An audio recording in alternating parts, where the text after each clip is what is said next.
Today, I'm your host, Mr. Burger, and we're gonna be opening up the Punisher. At the side of the box, you can see his name and some background information at the back with some art along all the sides. And let's get him open. Out of the box, let's check out the posability on him. Starting off, he has some shoulder movements up and down and some little butterfly joints, which I think it is. I'm not really sure if it is. And he has some arm swivel along with it, and his hands have some double jointed elbows which can move and pose up to not that high. Hold up, let me try to make it up higher. Yup, there we go. That's how far his arms can move with that double jointed elbows. And as out onto the legs, we have some double jointed knees as well, bending all the way back until that far. Same with the other knee. Joints aren't that stiff, but it really has to get some movement to make it smoother in moving. Now let's go on to sculpting. Starting off, his face has some nice little details along with it. However, this is the main complaint. And my camera's getting out of focus. Hold up. Let me try to move it. Yup. His face has pushed back hair along with those like sad eyes. That's mostly a main complaint. And there's a scope line there. And I'm not really sure what that black part is. Is it paint residue? I don't know. Leave it in the comments and tell me.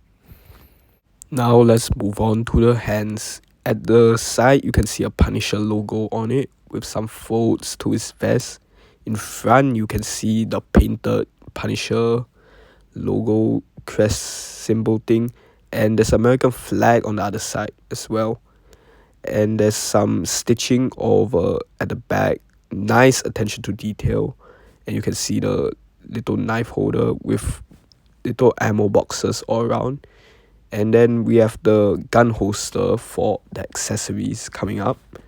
And overall, the body is pretty nice and well sculpted. Now onto the legs, you can see some more stitching and knee pads attached to it. And more of those folds on those pants, like foldy. There's not a wide diversity in color in this figure.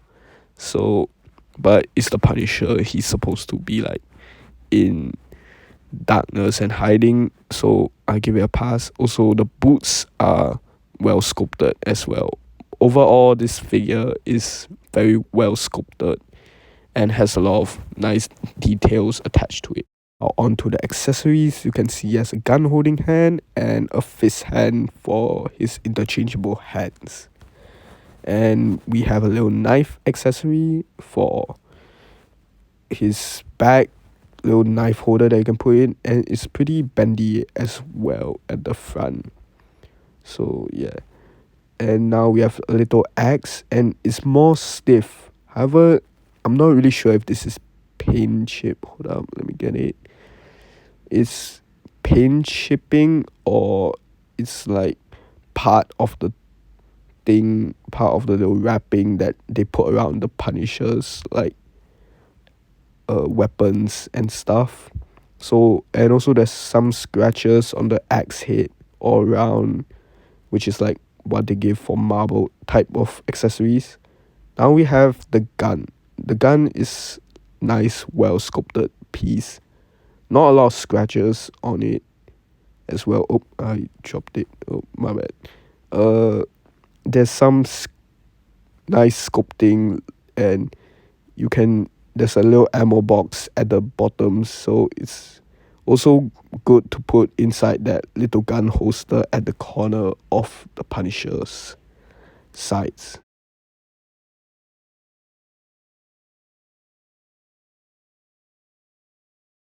Now with some of the accessories, we can start, and the knife goes into this little bag holder which I showed earlier, and it's kind of hard to fit it in.